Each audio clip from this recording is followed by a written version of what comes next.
We have these prices that are astronomical, literally have never been higher than they are right now. We have these crazy bidding wars. We're having appraisal gaps. We're having all the stuff that seems like it would make the perfect kind of storm for a housing crash. Hi guys, welcome back to my channel. It is a beautiful day.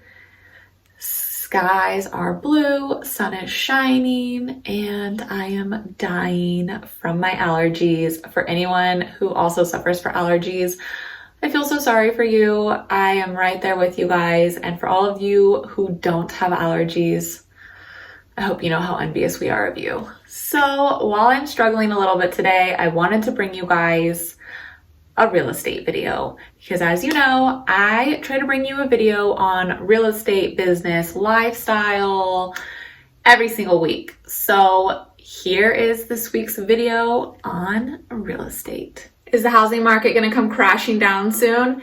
If you think that, or if you've even wondered that recently, you are definitely not alone. In fact, in the last month, the Google searches for is the housing market crashing or is the housing market going to crash has increased like over 200% in searches, and it makes sense. We have these prices that are astronomical, literally have never been higher than they are right now. We have these crazy bidding wars. We're having appraisal gaps. We're having all the stuff that seems like it would make the perfect kind of storm for a housing crash. So if you're wondering if there's going to be a housing crash, you are not alone in that question.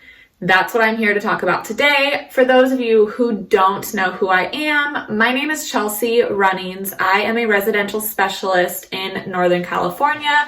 I am primarily based in Sonoma and Napa counties and Shasta and Tehama counties. However, if you are looking to buy or sell some real estate and you don't know where to begin or who to talk to, feel free to reach out to me. I have a wide network of realtors that I work with, and I would be happy to refer you out to somebody who would work best with you and in that area. And if you are a buyer or seller looking in Sonoma, Napa, Shasta, or Tehama counties, reach out to me as well. I would love to work with you, talk to you, and see what your real estate goals are. Now, before we get into is the housing market coming crashing down, I want you to take a second to 1, like this video, 2, subscribe to my channel, and 3, leave me a comment if you think the housing market is going to come crashing down and why. And do it before I get to the rest of the video because I really want to see your guys' answers. And the more of you who like this video and share it with anyone else you think would appreciate it, find value out of it, I would be so appreciative. Okay, let's get into it. So, is the housing market going to come crashing down? Short answer, no, not likely. For anyone who's been sitting on the sidelines waiting for those prices to come tumbling down so you can come up and scoop up a great deal, I'm sorry to break it to you, but it's probably not going to happen. And there's one major reason why. One major reason that makes this housing market and the housing market we saw in 2006 and 2007 and the crash that came with it, there's one big difference. Okay, so the market that we're seeing and experiencing right now is fueled by true supply and demand issues. It is not fueled by reckless lending, which is what we saw back in 2006 and 2007 and when we saw all those foreclosures happen. So basically what has happened is we've had a lack of housing for a very long time now in California. I'm not telling you any kind of secret right there. It's very well known.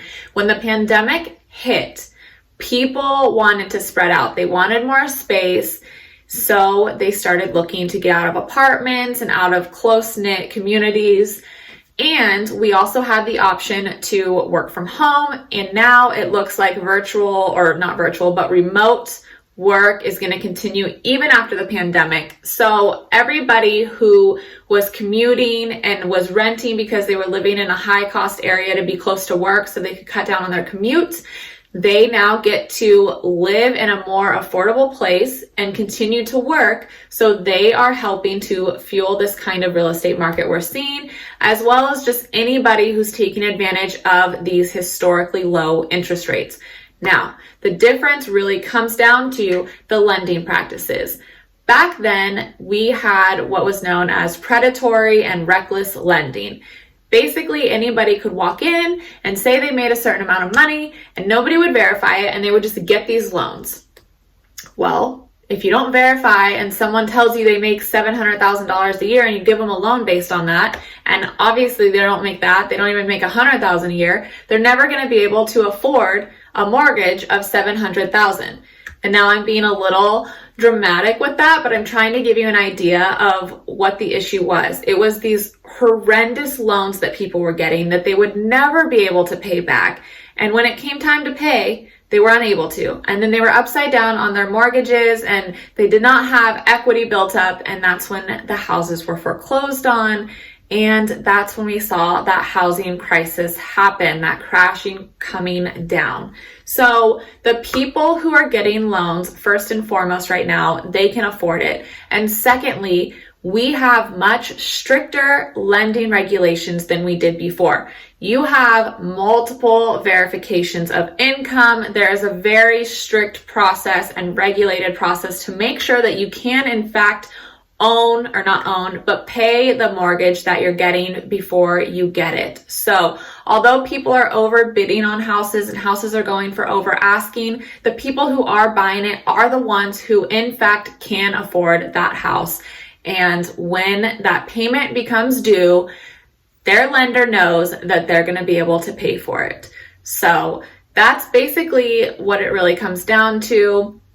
Is just the way lending has changed. The people who are getting the loans, they can afford it. And I know we're still in this recession and there are so many people who are still unfortunately unemployed, but there are also many people who are employed and who make good, decent money and can in fact afford to purchase these houses. So that's the primary thing that we're seeing and why we are unlikely to see a crash. Will the market stabilize? Yes. And we're going to get to that in a second, but the Fed has promised to keep interest rates low at least through the year. So although interest rates have climbed a little bit in 2021, we're now over 3%, they're still at historic lows. They still give buyers maximum buying power. So we will continue to see the buying momentum throughout the rest of the year. And some analysts are actually suggesting that housing will continue to be the strongest sector in our economy. Economist Daryl Fairweather had this to say. He believes that as the U.S. reaches herd immunity from COVID and the economy rebounds, the demand and home prices will slowly begin to go down. As mortgage rates continue to climb, buying a home will become more expensive, and as the pandemic comes to an end, consumers will have more opportunities to spend their money in other areas. So rather than buying a house and fixing it up, they're traveling, they're going to concerts, they're doing all kinds of stuff that they did before the pandemic when they were using their money to purchase and redo houses. So, like I said earlier, are we going to see a housing crash? Not likely. Will we see some stabilization? Yes. Who knows when it's going to happen, because right now it's very hard to predict anything with this pandemic.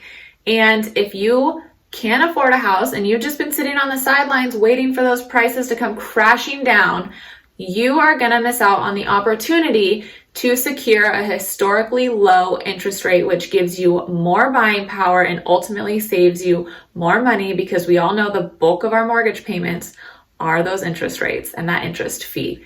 So don't miss an opportunity, but don't buy something you can't afford. Make sure you have a team that works with you, that really knows your goals and is going to do what's best for you and not steer you in a direction that's best for them.